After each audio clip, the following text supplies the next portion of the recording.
All new here at 10, an East Texas family is honoring the memory of a father whose compassion didn't end with his death. Just months after Joel Mack was killed by an intoxicated wrong-way driver, his act of generosity is giving others a second chance at life. As Father's Day approaches, CBS 19's Brene Estrada shares how his children are keeping his legacy alive.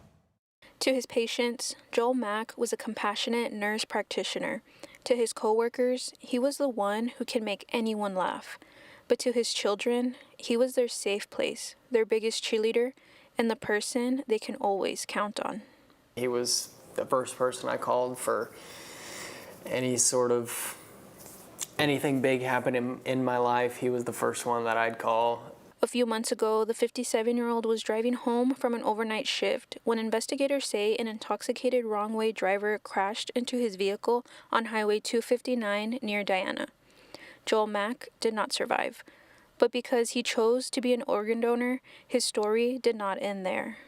I think that potentially one day down the road, those recipients would probably love the opportunity to say thank you to Joel's family.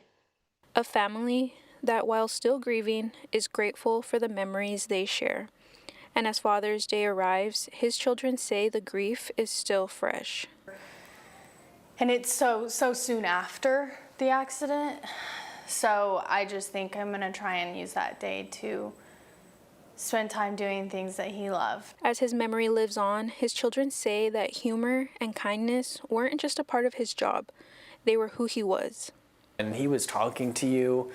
You were the center of attention. You were the subject. He never made it about himself, and you felt like you were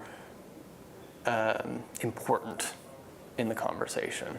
Now, even in their heartbreak, they hope others remember not only how Joel died, but how he lived, and how through the gift of organ donation, he continues to save lives every single day. I would love to hold his hand again or hug him one more time. And that's really hard to think that that's taken away from you so quickly. Said goodbye to him way too early. I cherish the time that I had with him. In Texarkana, Brene Estrada, CBS 19.